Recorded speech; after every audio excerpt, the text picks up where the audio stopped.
Bismillahirrahmanirrahim. Assalamu alaikum. Today we will discuss about the chemical formula of a compound. तो chemical formula हमारे पास क्या होता है? Chemical formula is a abbreviation used for the full name of a compound. ये क्या है? Abbreviation है, ठीक है?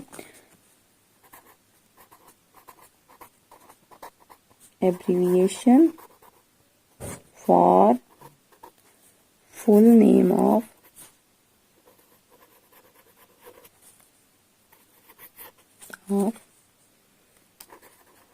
कंपाउंड, ठीक है। अब इस एब्रीविएशन में हम क्या चीज यूज करते हैं? एलिमेंट्स के सिंबल्स को हम यूज करते हैं with the help of symbols of elements, ठीक है, with the help of symbols of elements. अब यहाँ पर हमारे पास दो टाइप्स हैं केमिकल फार्मूला की। केमिकल फार्मूला की कितनी टाइप्स? हमारे पास दो टाइप्स हैं।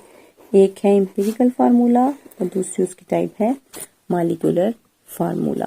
एक एम्पिरिकल फार्मूला है और दूसरी मॉलिक्यूलर फार्मूला है, ठीक है।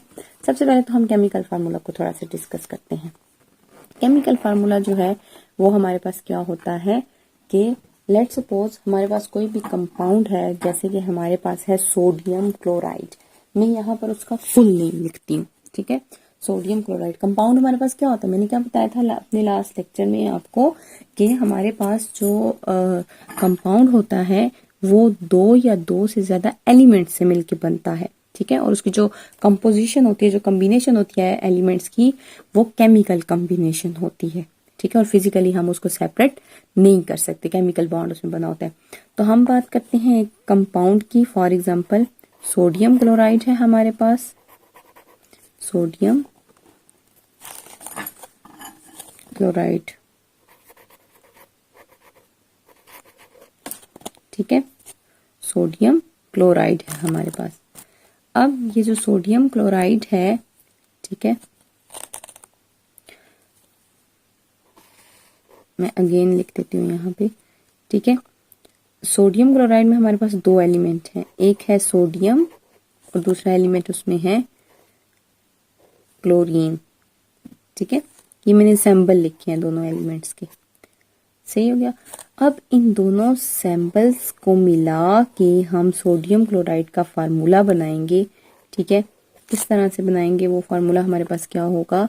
अब जो सोडियम क्लोराइड का एक मॉलिक्यूल होता है उसमें सोडियम का भी एक एटम होता है और क्लोरीन का भी एक एटम होता है। सोडियम क्लोराइड का हमारे पास क्या फार्मूला बनेगा? NaCl। जहां कहीं भी NaCl लिखा होगा हम इसको फौरन से नाम दे देंगे कि ये किसका फार्मूला है? सोडियम क्लोराइड का फार्मूला है, ठीक है। ये क्या है? सोडियम क्लोराइड है। इसी तरह से हम बात करते हैं वाटर की। Water is a molecule, is a compound, ठीक है। अब पानी जो है, वाटर जो है, वो दो एलिमेंट से मिलके बनता है और उसमें दो एलिमेंट्स कौन कौन से हैं? हाइड्रोजन, ऑक्सीजन, ठीक है। अब इनकी रेशो थोड़ी सी चेंज है। वाटर का जो एक मॉलिक्यूल होता है उसमें हाइड्रोजन जो है वो हमारे पास दो होते हैं और ऑक्सीजन जो है वो एक होता है, एक ऑक्सीजन होता है हमारे पास, ठीक है। तो इस से मिला के हमारे पास जो फार्मूला बनेगा वाटर का, वो क्या बनेगा? H2O। अब हम जहां कहीं भी H2O देखेंगे तो हम क्या कहेंगे कि किसका फार्मूला है? वाटर का फार्मूला है, ठीक है। इसी तरह से एक और फार्मूला डिस्कस करते हैं और वो है हमारे पास ग्लूकोज। ग्लूकोज एक कंपाउंड है, ठीक है। ग्लूकोज जो है वो क्या है? एक कंपाउंड है जो तीन एलिमेंट से मिलके बना है। इसमें जो एलिमेंट्स हैं वो पहला एलिमेंट इसमें होता है कार्बन, हाइड्रोजन दूसरा है और तीसरा एलिमेंट इसमें है ऑक्सीजन, ठीक है। तीन एलिमेंट्स हैं इसमें और इन तीनों एलिमेंट की रेशो जो है वो चेंज है। कार्बन जो है वो 6 है, हाइड्रोजन भी जो है वो 12 है और ऑक्सीजन भी जो है वो 6 है, ठीक है। तो अब मुझे बताएं कि ग्लूकोज का फार्मूला क्या होगा? ग्लूकोज का फार्मूला हमारे पास होगा, इस डेटा की वजह से जो हमारे पास फार्मूला बनता है वो बनता है C6H कितने होंगे? 12 और O भी 6। अब जहां कहीं हम ये फार्मूला देखेंगे हमारे माइंड में फौरन से ये बात आ जानी चाहिए कि हमारे पास किसका फार्मूला है, ग्लूकोज का फार्मूला है। ठीक है, तो फार्मूला ऑफ कंपाउंड आपको क्लियर हुआ। अब फार्मूला की दो टाइप्स हैं। ठीक है, दो टाइप्स हैं। कौन कौन सी है? एक है एम्पिरिकल फार्मूला ये, और दूसरा है मॉलिक्यूलर फार्मूला। ठीक है, इनमें फर्क सिर्फ इतना है कि हमारे पास जो एम्पिरिकल फार्मूला है ये सिंपलेस्ट होल नंबर रेशियो को शो करता है। क्या चीज शो करता है? Simplest whole number ratio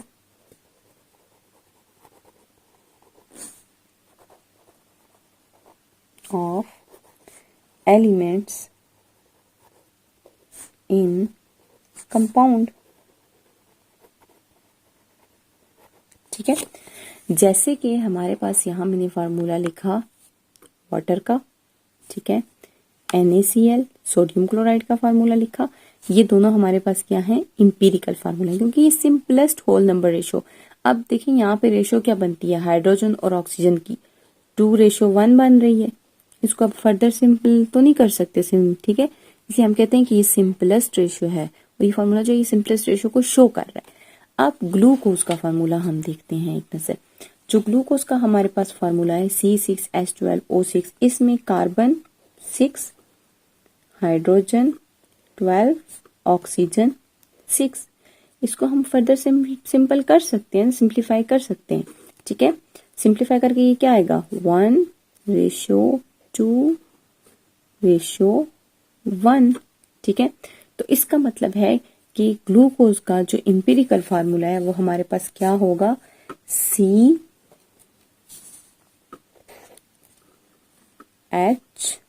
CH कितने होंगे?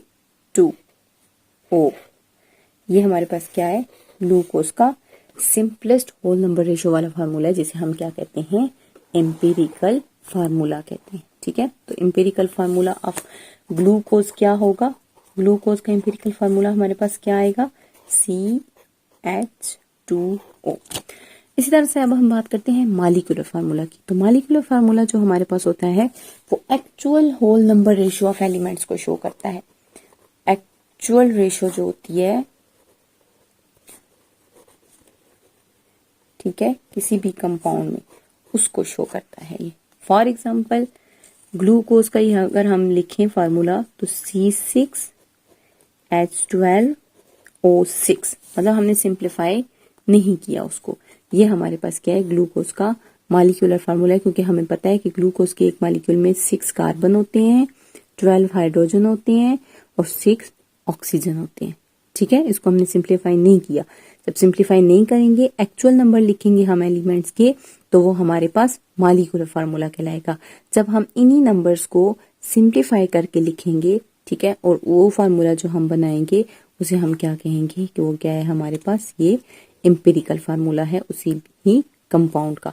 अब एम्पिरिकल और मॉलिक्यूलर फार्मूला में एक डिफरेंस तो ये आ गया, इसमें सिंपलेस्ट होल नंबर रेशियो बताते हैं, इसमें जो है हम एक्चुअल रेशियो बताते हैं।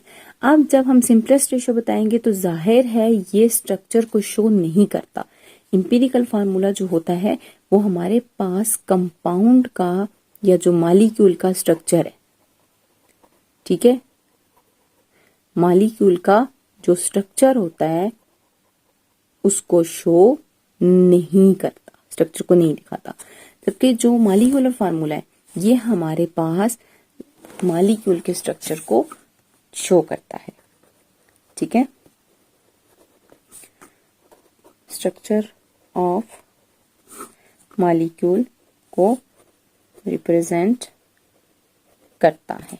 ठीक है, हमें पता है कि हमारे पास जो ग्लूकोज है उसका जो एक मॉलिक्यूल है उसमें 6 कार्बन है, 12 हाइड्रोजन है और 6 ऑक्सीजन है। ठीक है, जबकि empirical formula structure of molecule को रिप्रेजेंट नहीं करता। ये दूसरा डिफरेंस है दोनों फार्मूलाज में। ठीक है, ठीक है, इसी तरह से हम एक और एग्जांपल देख लेते हैं। हमारे पास एक एलिमेंट है, कंपाउंड है, बेंजीन। ठीक है, अब जो बेंजीन है हमारे पास, बेंजीन में क्या होता है कि बेंजीन का जो एक्चुअल फार्मूला है उसमें 6 कार्बन है, ठीक है, और 6 ही हाइड्रोजन होते हैं, तो इसका जो फार्मूला बनता है वो बनता है C6H6। अब ये उसकी एक्चुअल रेशो है, तो ये हमारे पास कौन सा फार्मूला होगा, मॉलिक्यूलर फार्मूला। ये कौन सा फार्मूला होगा, मॉलिक्यूलर फार्मूला। ठीक है, अब जब इसको मैं सिंप्लीफाई करके लिखूंगी, ठीक है, 6/6 आती है ना, 6/6 को जब हम सिंप्लीफाई करेंगे तो 1/1 आ जाएगी। ठीक है, तो इंपेरिकल फार्मूला बेंजीन का क्या बनेगा, CH। अब ये जो CH है ये भी बेंजीन का ही फार्मूला है, लेकिन बेंजीन का ये कौन सा फार्मूला है, इंपेरिकल फार्मूला। कौन सा फार्मूला है, इंपेरिकल फार्मूला। ठीक है, यहाँ पर हमारे पास इंपेरिकल और मॉलिक्यूलर फार्मूला जो है वो क्लियर हो गया। Thank you.